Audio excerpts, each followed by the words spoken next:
Welcome back, everyone, to Seaweed Brain, a Percy Jackson podcast. Actually, now Seaweed Brain live from the Duat. We're coming to you with the Red Pyramid chapters 5 through 8 today, and we have a special guest joining us from the Monster Donut podcast, so stick around. Good morning, everybody. It's morning Seaweed Brain, which means we really feel like radio talk show hosts. I'm Erica, joined as always by my co-host Carter. Hello, Carter. Hi everyone. And today we are joined by Phoebe from Monster Donut. Hello, Phoebe. Hi. Good morning. What is, that music that plays in like Good Morning like the do do do do do do do do birds chirping? Do you know what I'm talking about? Yeah. What is that? I know what you're talking about. I was just wondering if it was a piece of classical music or if it was like a movie gag. Like the sound, like when you throw something off screen and then you hear like trash cans rumbling and a cat going, "Rah!" It's both. It is like an actual piece of classical music, or like classical music, like late 1800s, early 1900s. But like a lot of the Looney Tunes, a lot of their stuff is actual classical music that now is forever associated with like Elmer Fudd trying to kill the rabbit or something. Whatever his name is. But you think it's not, is it uncopyrighted to the point where I could plug it in right now to an episode? Almost definitely it's not copyrighted. Yeah. I'm going to start doing that every time we record before 7 p.m. at night. Yes. Okay, well, Phoebe, Kane Chronicles. What's your background with Kane Chronicles? When did you first read them? How much do you know about Egyptian mythology? I read the Kane Chronicles as they were coming out, but I haven't ever reread them, so it's been years. I remember very little about them. But even though I loved Greek mythology growing up, my true passion was Egyptian mythology. And so I was very excited when these books were coming out. I loved Isis. Isis was my favorite. I created like a little clay statue of her in 5th grade. I loved her. But yeah, I haven't picked up these books since like in years. But the main thing I remember is I love a mixed race character to the moon and back. And so I will always root for them. So even though I don't remember them very well, Carter and Sadie are still my good friends. And what's your background on being a sibling? I'm the oldest of 3. I have a little sister and a little brother. In your rereading, have you felt that your sibling relationship was reflected back at you in any of these dynamics? I guess Carter does give me like oldest child vibes. I see it sometimes in their little quips back and forth that are clearly from like the audio recording from their podcast. Wait, I never thought about Kane Chronicles as being a podcast. That would be the ideal adaptation of it, honestly, in my opinion.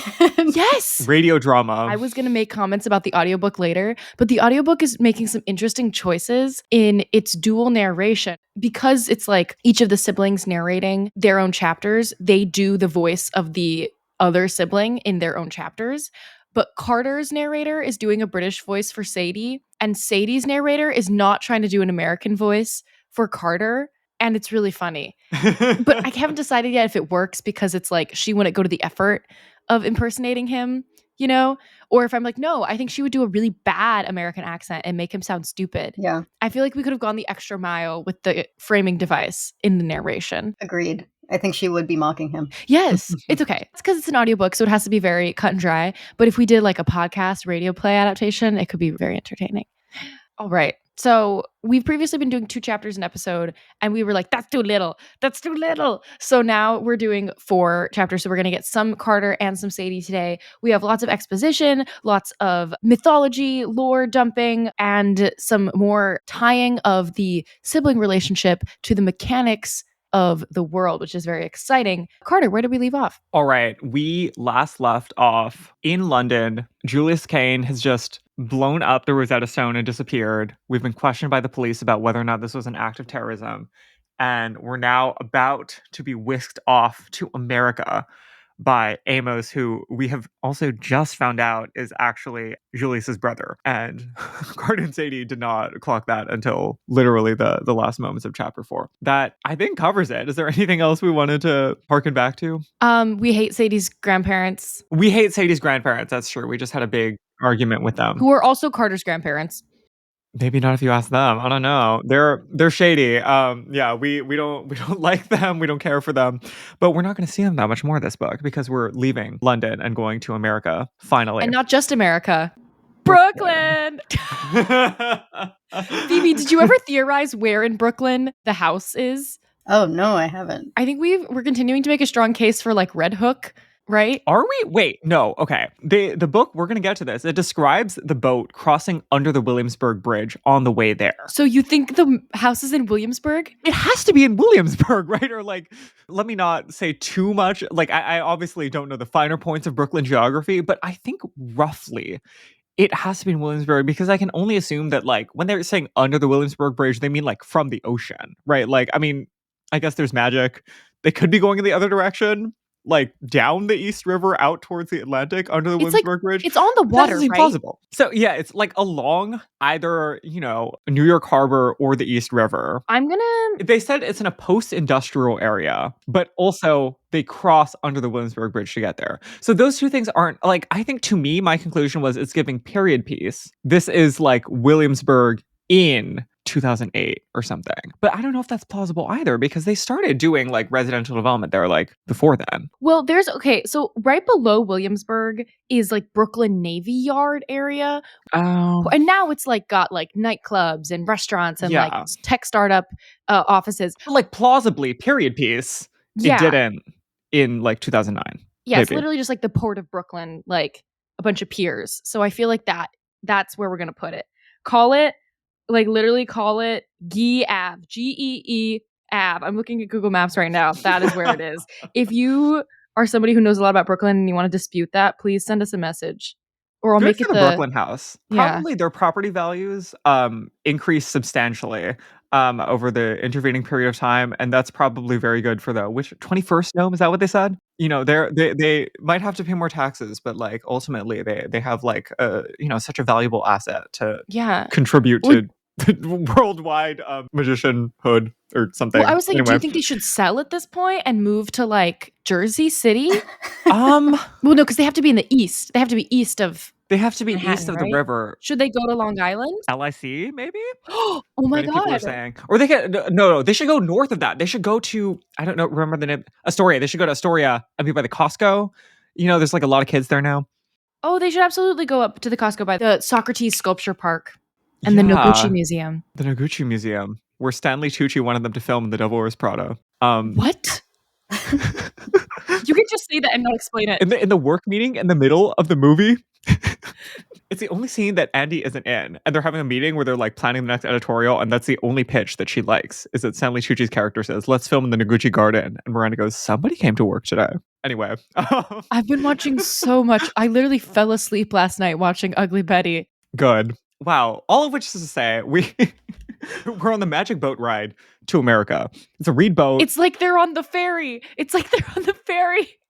That goes from Queens to Manhattan to Williamsburg. Yeah. It's a very fun ferry. I miss New York so bad. Well, moderately recommend.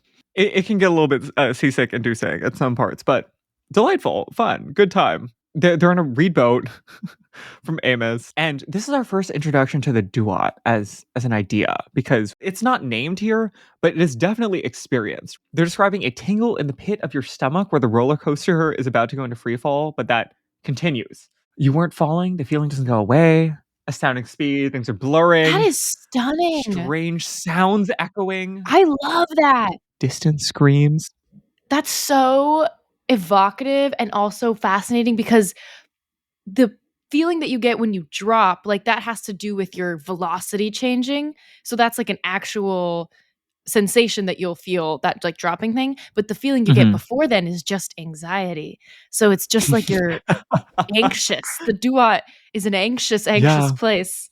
Yeah. It's a good description. I give them props for. I feel like Rick has given us a handful of these types of otherworldly nether region, liminal space type of descriptions before. And I do feel like this, even after, like 15 years since this book came out, it still feels unique to me as a description of a space, of an experience. Like shadow travel would be the obvious one that comes to mind as something that you could potentially, as an author, conceive of in a really similar way. But I think they stand out from each other. I think that this rings true as a unique and honestly maybe more unsettling description. Phoebe, did you watch Moon Knight?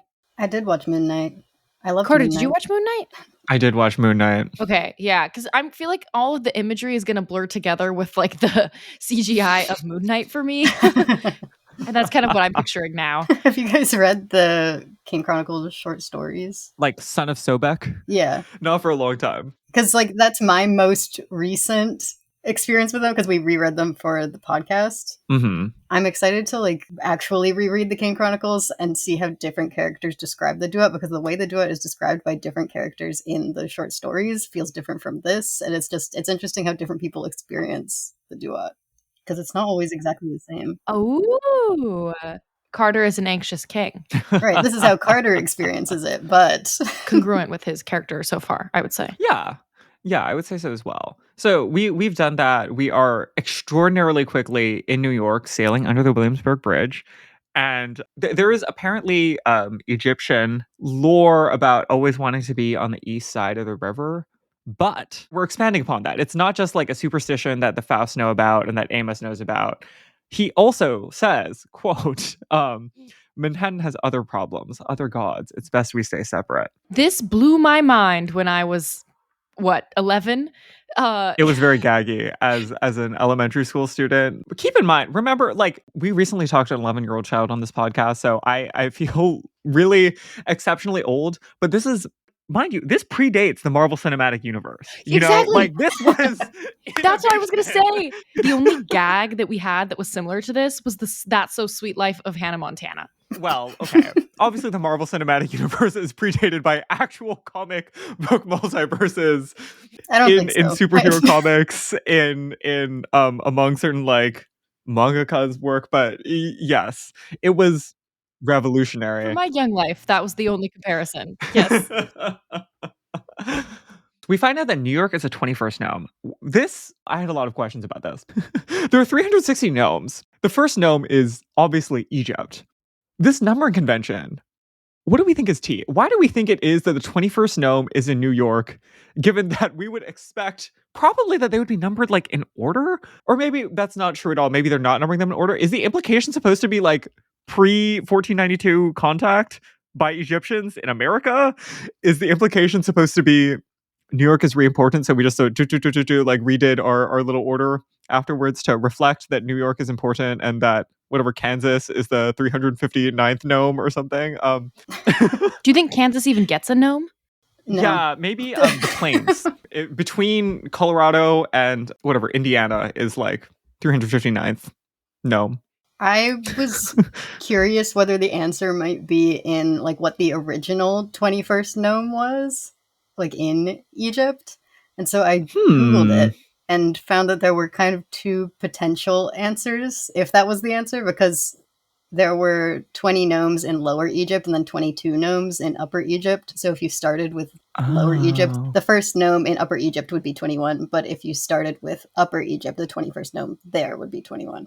So there are kind of two answers. Oh, interesting. So it's like the most important one from like the other place, kind of. I don't know if it's the most important, but the original 21st, if you went with like what number 1 is in Upper Egypt, it was a place called Tasseti, which is an island on the Nile that acted as like a cargo transfer point on the river, which just sounded very in line with New York's history as a port and as an island.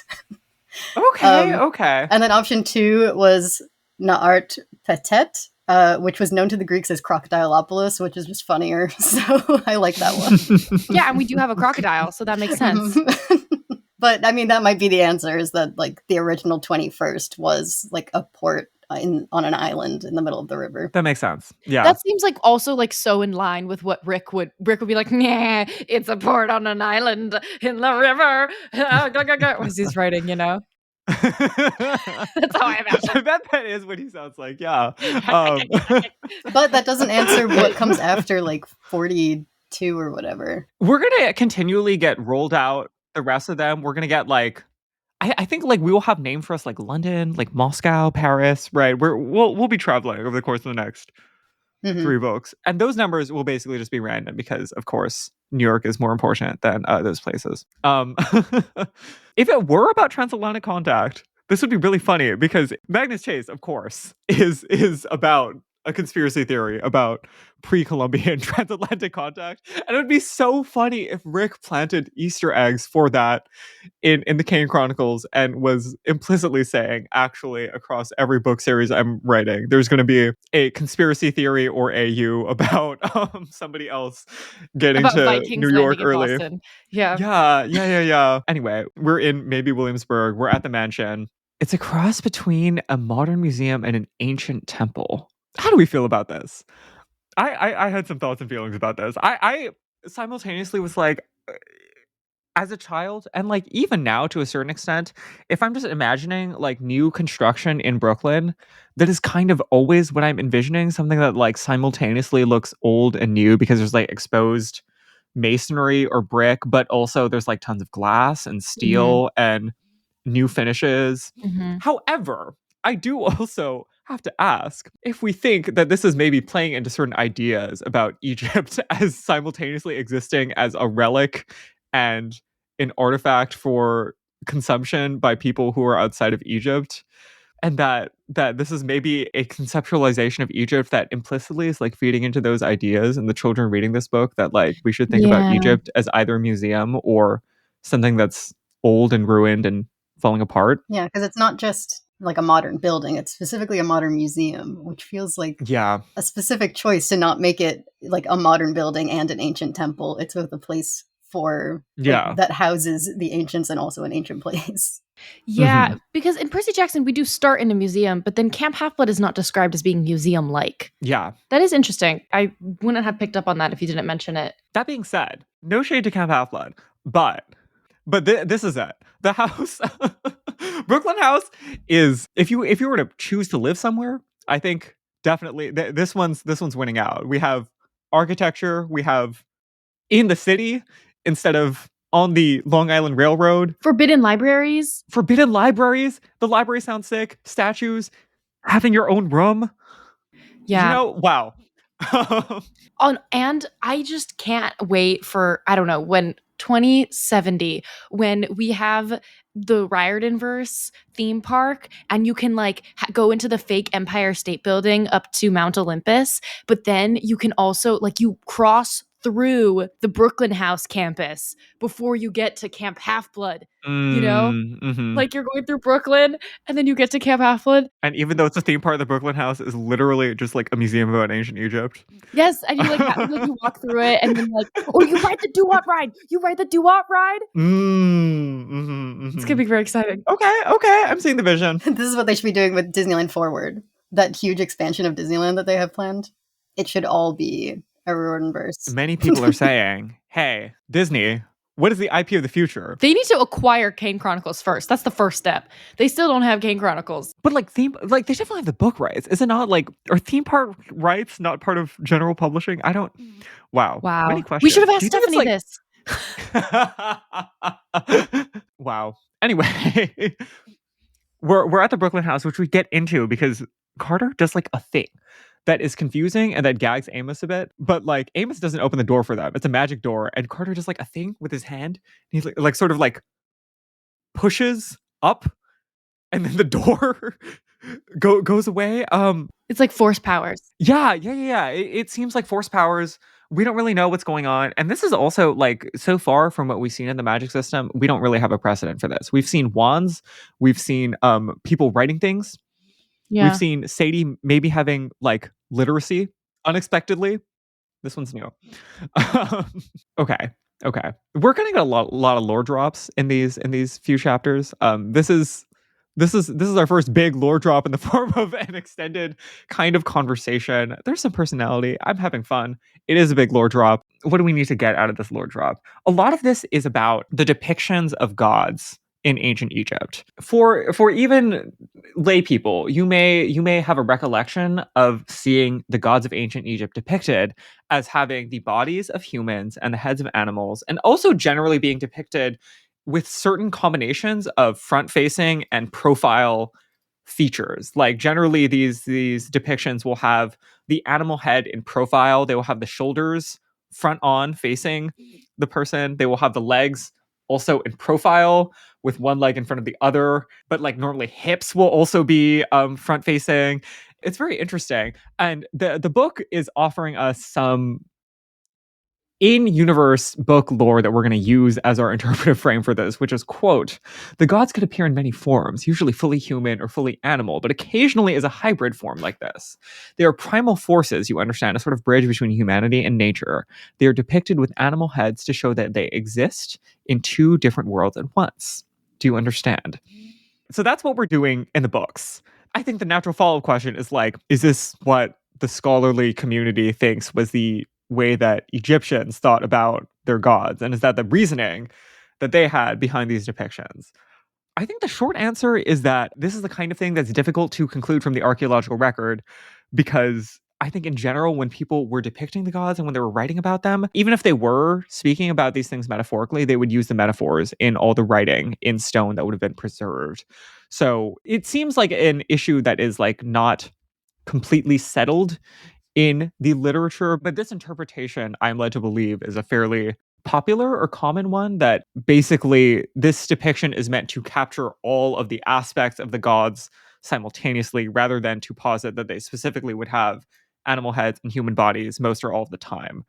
Because they are also in some drawings depicted as fully human in their physical appearance or fully animal in their physical appearances.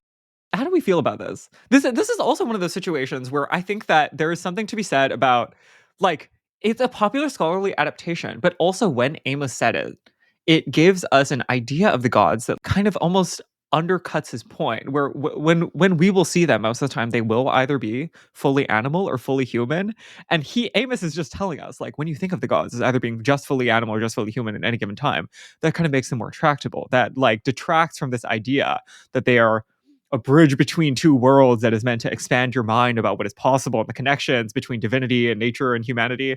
And yet, in these books, we're going to kind of be doing the thing that Amos is saying, is abstracting us away from these broader ideas. How do we feel about this? Do I even need to say out loud the two worlds with the mixed race kids thing? I know. I was like, do I even need to? Are we past that? Yeah. No, I was thinking like if they had been depicted as like human bodies, animal heads more often in these books, I think it would have been an interesting transition to see, because in the Greek and Roman stories, we're used to these human animal hybrids being a monster, not a god. And so the gods are often one thing or the other, and to be both at once is treated almost like it's grotesque. Like you get locked in a torture labyrinth for that.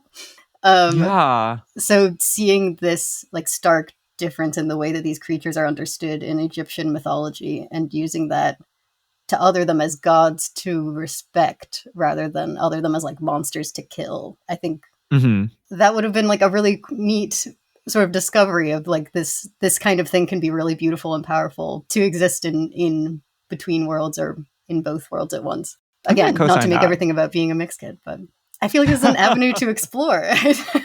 Yeah, I agree. This is okay. This is where I wanted to put in the Moon Knight tangent, because if we're talking about visuals of Moon Knight distinguishing themselves and or blurring together with this is a situation where they really distinguish themselves, because in Moon Knight, which is maybe the most recent like prominent like major studio like putting their shoulder into it effort into depicting Egyptian mythology. Yeah, I would say so. Maybe I would say so, right? Yeah, the most recent. Yeah, they go animal heads. They like definitely go animal heads, and I don't know, some of the animal head stuff in that show, I don't know if it was giving reverent to me particularly. Yeah, because we also weren't sure if he was hallucinating the whole time, so it was all a little quirky. Yeah, and because it's a TV show and not a film, some of the way that they depicted those animal heads was a little we have a deadline, you know. Anyway, interesting. Different choices.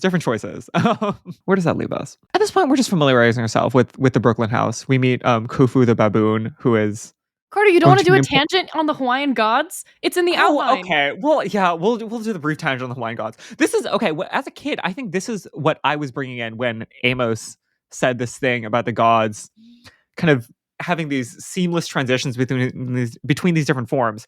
In Hawaiian mythology, a lot of the major gods are depicted as people use different language in translation to describe these phenomena, but like the idea is that they're kind of like simultaneously all of these things that are like of their elements. Like Kane, arguably the most important Hawaiian god, is fresh water and springs and taro and bamboo and sugarcane. And like Lono, the god of peace and of like the like annual like games to celebrate peace and good harvest and stuff, is associated with, I think he's like pigs and breadfruit and sweet potato. I might be getting the specific things wrong, but the idea is that it's not like they could like transform into those things. It is like they are aspects of Yeah. this divinity that like when you're interacting with tarot, you should think about yourself as interacting with Kane in a way. Yeah. And it's, I think, useful when we think about going into a mythology that people are less familiar with and is less like it's on every major federal building in America to, you know, not take like a whatever, like tree of religions approach and assume that everything is like fundamentally like having the same ontologies, because they're not. And I feel like the fun part is the different ontologies and being like, okay, like their conception of a god is not, I don't know, is not like a big person who is like mean and angry, but like to lean as far away from that as is cognitively interesting and supported by the way that people thought about these stories. Anyway, Yay! we made Yay! Kufa the baboon. Khufu is an old queen. And that's yeah. why, yeah. Khufu's wrists are floppy. I don't know. That's what I was getting, especially in the fight scene later in these chapters when he's like, ugh, ugh, like, ugh. Are you gonna do something, Bast? I'm gonna have to agree. I'm gonna have to co-sign that. Goes in for one like punch and immediately gets flung across the wall. And it's like, ah. Yeah, wow. That's all I have to say about that. I think that's true. Khufu, a lot of the names here are, as you might imagine from Rick, are names of specific historical figures. Khufu, for those of you who do not remember, is the name of the pharaoh from the Old Kingdom who built the first and largest of the 3 Great Pyramids of Giza. Anyway, we're winding down for the rest of this chapter. Carter is getting some alone time. He's talking to Sadie through the wall. It's a cute sibling moment. This is strong, actual, like he says this. He's like, I feel like a big brother right now. Yeah. And he does. Mm-hmm. I feel a lot of the early lightning thief energy from Carter here because he's so used to, like, much like Percy's relationship with Sally, he's so used to spending every waking moment with his dad, and he's so close to his dad, and being suddenly separated from him is just, he feels like he's lost in the duat, suddenly alone, suddenly being forced to be so much more mature than he should have to be, and just like, but doesn't have the time or the ability to really process all of those emotions yet. Yeah.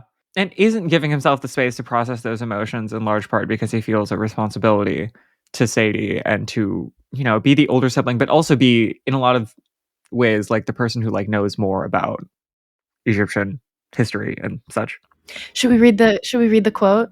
It's very precious. Yeah. We're never going to have page numbers because we're both ebooking and audiobooking for Kane Chronicles. I'm so sorry, y'all. After all I'd seen today, I didn't trust anything, but I could hear the fear in Sadie's voice. It triggered an unfamiliar feeling in me, like I needed to reassure her. The idea seemed ridiculous. Sadie had always seemed so much braver than me, doing what she wanted, never caring about the consequences. I was the one who got scared. But right now, I felt like I needed to play a role I hadn't played in a long, long time. Big brother. Aww. No. We should take a break here. We're back. Chapter 6. We're back. It's Breakfast with a Crocodile. 6. Because it's a Rick Riordan book, he had to do it to you. We open on a dream sequence because Carter refuses to use the uncomfortable, hard, quote-unquote, strangely shaped pillow. So he's whisked off through the duat as a Carter-headed chicken to see the fiery figure from the temple, plotting, conniving, instructing minions. He's trying to build a temple to himself in the desert, specifically in Phoenix. And, you know, setting up some logistics to do that, bullying minions, etc. That's scary. The dream ends. We're back in the Brooklyn house. Several things to quickly point out. Carter's starting to hear a voice in his head. At this point, he's like, oh, this is nice. It's nice to have a conscience. It's nice that there's something inside me that is like mature and calling me to move forward. Interesting. We'll note it. We'll put a pin in that. Immediately after that, Carter is sort of like, I don't know, like reflecting, daydreaming. He is recalling a conversation that he had with his father about blackness and why he dresses the way he does and about respectability politics. His father says, Carter, you're getting older. You're an African American man. People will judge you more harshly, so you must always look impeccable. That isn't fair, I insisted. Fairness does not mean everyone gets the same, Dad said. Fairness means everyone gets what they need. And the only way to get what you need is to make it happen yourself. Do you understand? How do we feel about this? This is such a direct, I would say, swing at characterization. What it does is it effectively characterizes Julius as somebody with a specific perspective on how he moves through the world and is trying to care for Carter by teaching him what he feels is his perspective. And it helps us understand so much about Carter so early on, that this is what he was told growing up. Yes. As characterization, I think it 100% tracks. I do think that, okay, again, period piece. This book came out in 2010, right? I think that the way that people will read this is very different now than it would have been at that point in time for a number of reasons. Probably the most salient being the recentness of Barack Obama being elected president and having certain ideas about respectability politics and having certain ideas about respectability politics projected onto him. I feel like nowadays more people will read this and say like, oh, what an interesting perspective for this one person who is kind of older to have, that kind of makes sense for them to believe. Whereas I could imagine a lot of people reading this at that time and being like, oh, okay, I guess this is the way people think or people should think, especially because we don't really have any other opinions on this matter and on this ideology presented by anyone else, I think, in these books. Does Amos ever kind of have a conversation about identity with Carter? I don't think so. And the thing is that I think that would have made a lot of sense because I have to imagine that Amos does not subscribe to this. I have a feeling Amos has a very different perspective. Yeah, and it would be interesting to have two different perspectives from two siblings who like ostensibly have a lot of the same background, but like also I don't like definitely they dress differently. Like I don't think Amos will have these ideas at a minimum about like what it means to like look presentable. I'm wondering if Carter will, like, as we go through the books, if Carter will have that kind of, because right now we're reading this and understanding that Carter is someone who's constantly managing the way that he's perceived. Yes. And he's, assuming everything in life is something that he'll need to make happen, not necessarily by fighting for it, but by assimilating or by code switching. Like it's a quieter and more like psychological and more like socially acceptable way of getting what's quote unquote fair to him. And so I wonder if over the books you see him start to step out of that and into maybe what Sadie is doing, which like she presumably didn't have this speech and so isn't managing her image and will likely fight loudly and aggressively for what she deserves. And so with her blue hair and her pronouns.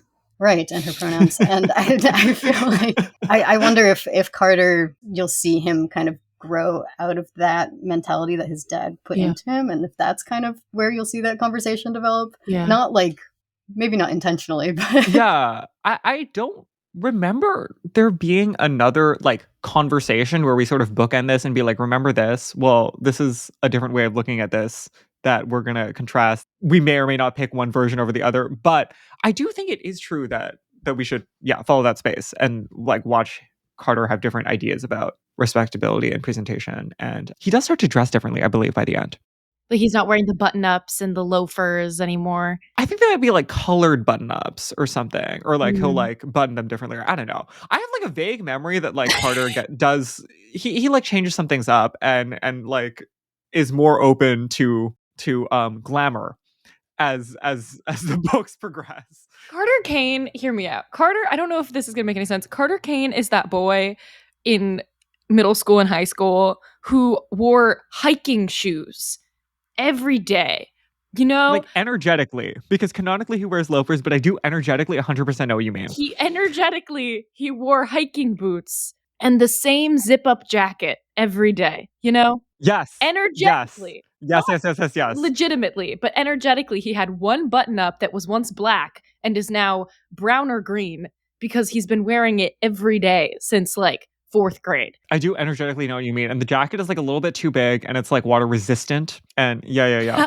Okay. That was all. I just need to get that out. Wow. It's Christmas morning, everyone. Wow. It's Christmas. It's Christmas morning. Carter begins. He walks down. He sees Sadie and Amos having Christmas breakfast. I do think that we're planning. Like Carter clearly thinks that Amos is really interesting, and whenever he sees Amos in a new outfit, he has to tell us. And he pauses, and it's like, Amos looks really good. I'm gonna break down for you the different components. Here's the thing: even though we don't have that direct conversation between Carter and Amos about presentation, that is what we're tracking, is Carter being like, oh, look at this other male parental figure in my life who I maybe could learn different things from, who's so different from my father.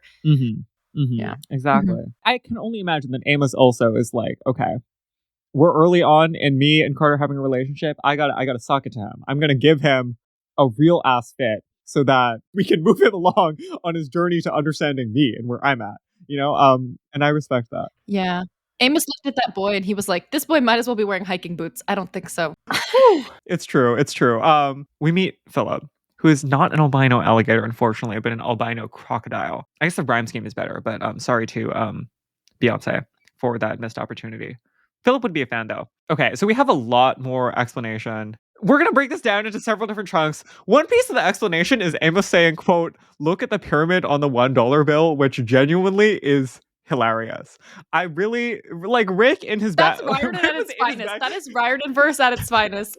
Rick was saying, okay, you remember when I told you that everything in America is modeled after Greek mythology? What about the pyramid on the dollar bill, huh? What about the pyramid on the dollar bill? Now, we can be nuanced. There are certainly things that come from the old kingdoms of Egypt that have had large influences on cultures around the world. Perhaps it is not true that American iconography is as directly or uniformly largely modeled after Egyptian iconography, and that's okay. And maybe it's okay for us to say that it's still interesting and that it's still good for us to have a story about people thinking about these ideas. That's what makes the Kane Chronicles the cool indie book. I would have to agree. I was thinking, like, when they saw the Brooklyn house and it was like you could only see it if you focused on it, I thought it was going to be like that's sort of the theme, is that like the influence is still there all over America, but you only really see it if you're like kind of looking for it. Contrasting it with like the Empire State Building, maybe. Right. Like everything in the Greek world is just so obvious and in your face, and the Egyptian stuff is a little bit more subdued. Mm-hmm. But yeah, no, then he said, oh, it's on the $1 bill and also the Washington Monument. And I was like, okay. Okay, part of the explanation is my least favorite trope ever, which is that we were descended from two great lineages, and that's why this is all happening, because the mom side and the dad side are both from particular pharaohs, like dynasties and royal houses. Frank Zhang, are you in the room with us? It's giving Frank Zhang. It's giving If the Bene Gesserits Did Not Slay. It's giving J.J. Abrams. The part of this that really bothers me is when people say, like, I think it comes up later in the next set of chapters, like, our families are ancient. We come from ancient families. And I'm like, that doesn't make any sense. Ancient. That doesn't make any sense. Ancestors. You're just saying at some point, like, people with your DNA had a lot of power in ancient civilization. And look, there are complicated politics around this. There, like, far be it for me to say that there was no value in like the American 1970s and saying, like, people are descended from pharaohs, because some people are descended from pharaohs. That being said, is it particularly slayful to say that like many, many, many generations ago, like someone who is related to you was like oppressing people? I don't know. I don't know if that's particularly a slay to me. Me personally, I'm descended from rice farmers. And valid. I think that is equally valid as being descended from anything, and I feel like, especially with the magic system that we have here in these books, it is so easy for us to say, oh, Carter and Sadie have these powers because they're just two people with like tenacity of spirit who had this thing happen to them in their like early tween years. We really could have done that, and I think that would have sailed. What do we get out of having this extra layer? I don't think we particularly get anything. Do you think it has to do with playing out of the demigod situation? That's the thing. I think that it is kind of a way of bridging that gap and saying, oh, you remember this, you liked this. Here's an easy way for you to draw that analog in multiple different ways, whichever one of these ways works for you. I almost feel like it's more confusing to have the multiple ways and saying like, I think it is confusing. It's not just that Carter and Sadie are hosts to Egyptian gods. It's that their mom is descended from pharaohs and their dad was descended from pharaohs also. And also they have to train, but then like also they have two totally different ways of using magic and different magic systems. So then the ancestry thing is a little even more confusing because like if their power comes from a shared source, then wouldn't you expect it to look similar, but it doesn't? To me, this is a missed opportunity. And also, I mean, maybe I'm totally wrong about this, but weren't the like magicians of ancient Egypt totally different people from the pharaohs of ancient Egypt? That is the thing that's also confusing because they were like when we talk about the House of Life, they were people who were serving the pharaohs, but then sometimes they were also saying like I think some of the lore we're going to get later is that like Horus liked to be hosted by pharaohs rather than like members of the House of Life, which I guess, but I don't know. I also think that it could have been perfectly slayful for us to like follow that other motif, which is saying not just like royal blood doesn't matter, but also that like there is glory in not necessarily being like the center. Like you don't have to control a political seat of power to matter, and to follow that through like the way that Egyptian mythology and Egyptian culture carries through into the modern day and into different civilizations. And to like also just be like, okay, like the people carrying on the legacy of Egypt at this point are not pharaohs. They're not trying to control political power. They are just magicians. And that's sick. And like we don't have anyone in the like I guess Set and like Osiris are trying to be pharaohs, but like for the most part, like all the characters that we're following are not trying to be pharaoh. They are trying to be magicians that are powerful, or they're trying to like have certain relationships with gods that don't, I don't know, necessarily correspond to like very concrete like human world political ideas of control or influence. Anyway. Yeah, it really seems like it just could have been a cut bit, like an unnecessary extra way to explain them being powerful. Yeah. And the one extra layer to it, not to like really like sock it to Frank Zhang too hard. I think we've already socked it to Frank Zhang so bad. In this scheme, this is saying that the Fausts are children of the pharaohs, the racist white people who would not take in their more visibly black presenting grandchild. And you know, we get backfilled in some lore for that. Nevertheless, we met them. We know what they're about. Like, did we need to say that these people are descended from like not just pharaohs, but like important pharaohs? That they have power because of this? Just imagining the Fausts as we know them being like, yes, actually, we're descended from the pharaohs. We did a DNA test. At their dinner party, you know? 0.5%. Yeah. I don't love it. And I can only imagine if and when, not if and when we get an adaptation of this work that is more recent. To me, this is the top of list of things that like maybe we're gonna tinker with, or maybe we don't need. And like literally maybe the story is tighter and stronger without it. But yeah. Totally. Also, like King Chronicles, when it hopefully eventually gets an adaptation, will probably be movies. So there won't be time for all of this. We won't have time for like 3 different explanations for the power. 1, clean, concise, pushing. Wow, we have so much lore that gets dumped in this chapter. Can we get through it all? We will. It's a lot of lore. Yeah, but like while I was reading it, I was never like, dang, this is a lot of lore. I was locked in completely. Yeah. You know? I was fascinated. And it's interesting too because the way it's presented, like we get some one-liners from Carter and Sadie, but I honestly think the strongest part of this is literally just like that the lore is interesting. I think it's 1, the lore is interesting, and 2, it's sort of what we have talked about a lot with the PJO show when Aries does all of that lore dumping, is that if the character who we are learning this information from is so interesting, then we want to listen to what they have to say because we are also going to get their perspective at least a little bit sprinkled onto the information. And there is something I think really cool about the way that Amos is giving just that like little hint of like a zhuzh of like also I have my own takes, but I'm going to not totally tell you what they are, but I'm going to let you know as I'm telling you all of these things that I've been some places and I have some opinions that I'm not going to tell you right now. That energy is so powerful, so delicious. It reminds me of like a middle school social studies teacher being like, oh, we're going to talk about like politics and like belief systems in the world, but I'm not going to tell you what's right. But like I have an opinion. You're just going to have to guess it. Ooh. Exactly. I love Amos. Absolutely. There's like a lore dump here, but the way that he describes it is so fun, actually, even though it is basically just a lore dump.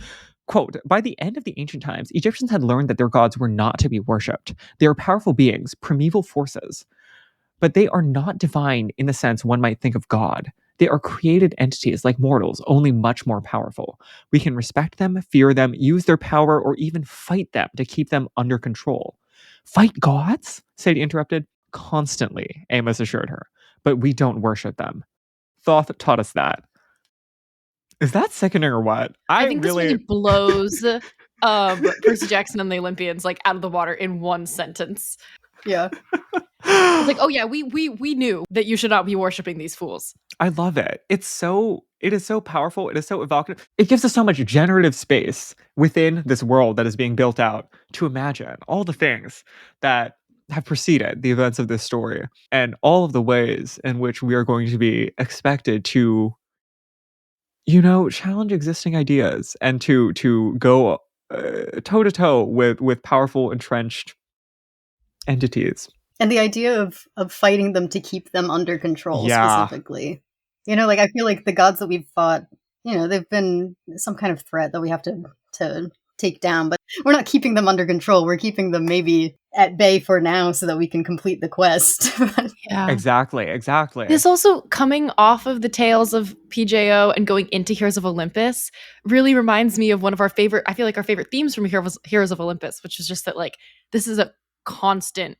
Every generation is recycling the same fight, and that is both frustrating but also like beautiful to be able to participate in. And in King Chronicles, we're much closer to the abolishing the concept of monsters idea. We're not doing that per se, but I think the idea, like in this story, the conceptions of gods and monsters are much closer parallels to each other in terms of their like metaphysics. Like they are both sort of these like nebulous ideas and forces in the duat, and we're fighting all or both of them, and we're harnessing all or both of them. And it's less about them having personalities and more about them being like ideas, or I think forces is the right word, like forces that like will come through and recreate certain battles generation to generation in a way that like Percy Jackson like alludes to, but where the metaphor is, I don't know, it's like less streamlined of an allegory in Percy Jackson because the gods have much stronger like personalities and are like talking down to people and saying, I've been here before. I'm like, the tenor is just different. Yeah. Okay. There's a lot more lore that gets dropped here. I think we talked about like when you sleep, that's a possibility of entering the duat. So that's why they have the uncomfortable hard head pillows. And because Carter didn't sleep in it, that's why he was able to like travel through, which is exciting. Maybe we'll be using that as a tool to get information in the future. Who knows? The thing that I really found to be the most interesting in this last section of explaining was how their powers first manifested as kids when Carter and Sadie were fighting, and then it's like the cake exploded or something. And the parents were like, oh, you guys messed up the cake, got gaslit, as magical children tend to be. And this is because their powers are stronger when they're together, and this is why they had to be separated. Aww. First of all, so sad because it paints them, I don't know, Phoebe, do you want to talk about like mythological twins and like partners and like, what it means to be a pair and to be separated like that? It really like it hurts you as a receiver of the story. I feel like I've been thinking a lot about this recently because the last books that we read were the Trials of Apollo books, and I was thinking a lot about Apollo and Artemis and the way that he thinks of her. I keep bringing up the Percy Jackson books. I feel like we should be reading these books as like a separate thing, but also they're just not separate. No, they're not separate. But I was thinking a lot about how like the idea that their powers are so different from each other, like they have different abilities, and the fact that when they're together, like I can't tell from this flashback necessarily if it's the two of them coming together or if it's one of them blowing up the cake. I don't know. For some reason in my head, I assumed that it was Carter because I feel like what I've seen from Carter has been more physical in these chapters. But yeah, the idea that either when they're together, their powers combine, or when they're together, they sort of just amplify each other and support each other's powers is just beautiful. Yeah.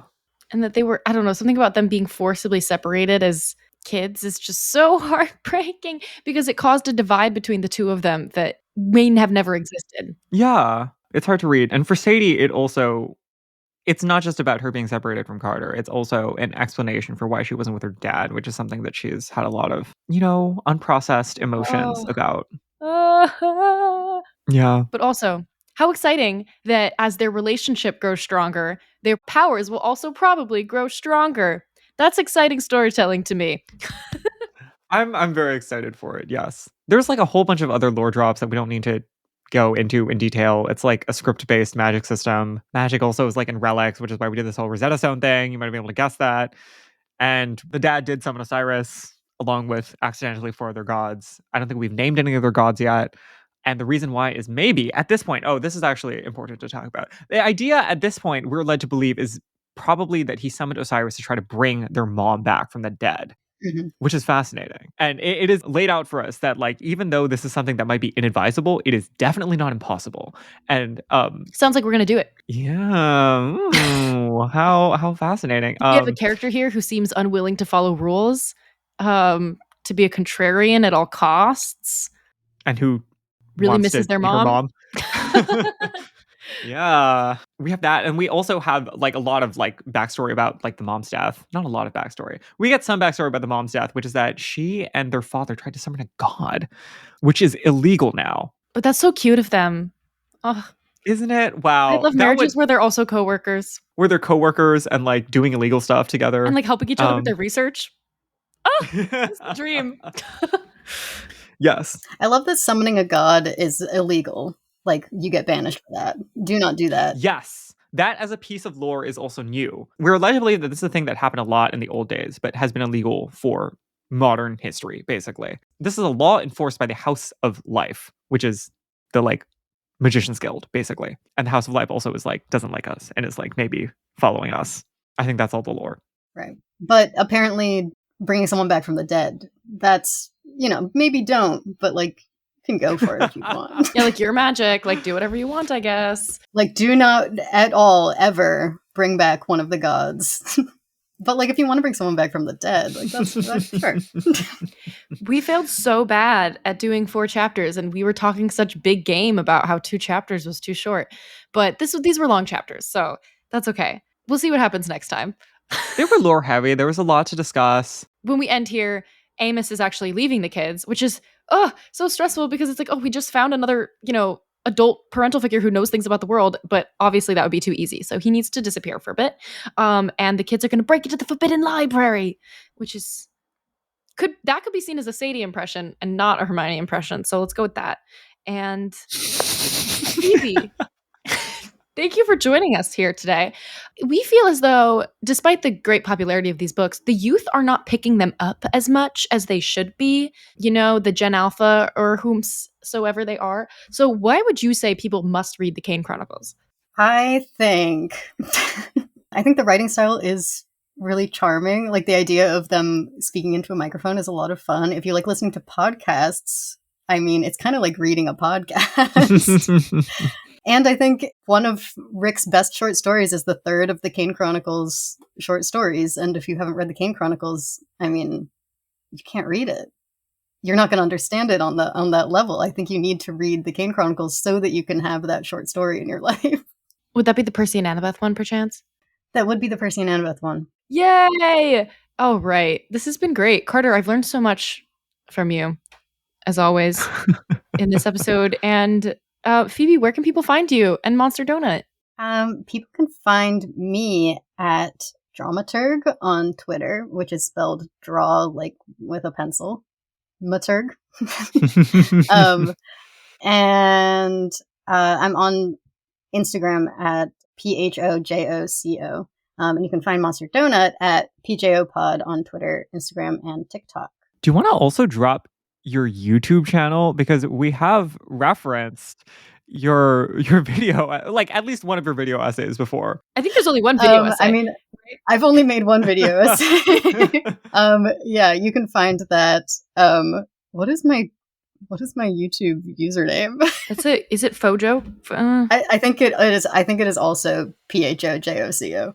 Yeah, it is. And you can find my video essay. I was predicting what the TV show would be like based on like to various people in the writer's room, but especially Black Sails. Yes, that's me. Profile picture is a gorgeous Nico cosplay. Go watch the deep dive video that Phoebe made. It's very, very jam-packed with good information. Thank you. Thank you for having me. This was fun. Thank you for taking time out of your workday.